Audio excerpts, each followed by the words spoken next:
Emotional intelligent बच्चे कैसे होते हैं?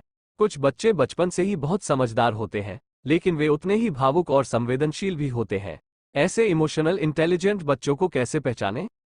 इमोशनल इंटेलिजेंस यानी भावनात्मक बुद्धिमत्ता दूसरों की भावनाओं की कद्र करते हुए उनके सामने अपने मनोभावों को अभिव्यक्त करने का कौशल है।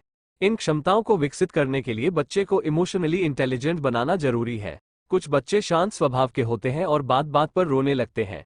इस तरह के स्वभाव वाले बच्चे इमोशनली इंटेलिजेंट किड्स होते हैं। उनको समझाने में माता पिता को काफी मशक्कत करनी पड़ती है। अगर आपका बच्चा भी बात बात पर रोता है तो कुछ खास तरीकों से उसे समझाएं। क्या है पहचान? बात खुलकर हंसने की हो, खुलकर रोने की या फिर नाराज होने की। अगर आपका बच्चा इन भावनाओं और मनोभावों को खुलकर बता पाता है तो इसका मतलब है कि वो इमोशनल इंटेलिजेंट किड है।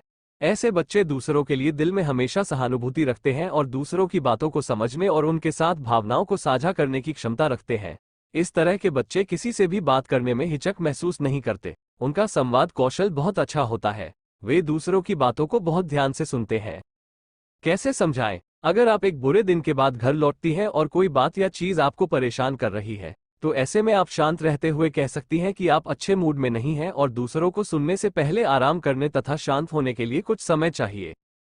इससे बच्चों को भी स्थिति को समझने में मदद मिलती है। इसके अलावा बच्चे को अपनी भावनाओं को बेझिझक व्यक्त करना सिखाएं। इससे घर उसके लिए एक सुरक्षित वातावरण वाली जगह बन सकेगा। उसे ये भी बताएं कि वह भावनाओं को ठीक तरह से समझने के लिए कभी कभी रो या किसी बात से नाराज भी हो सकता है और बात करना, साझा करना किसी भी स्थिति को हल करने का सबसे पहला कदम होता है।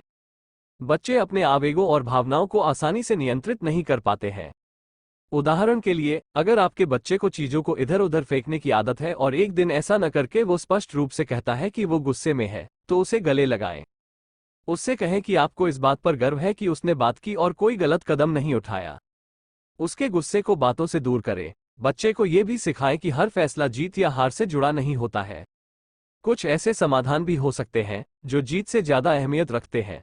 उन्हें समझौते की अवधारणा सिखाएं, जिसे शांत और स्पष्ट बातचीत से ही शुरू किया जा सकता है। निराशा और क्रोध का अनुभव होना स्वाभाविक है, लेकिन इसे सही तरीके से संभालना भी जरूरी है।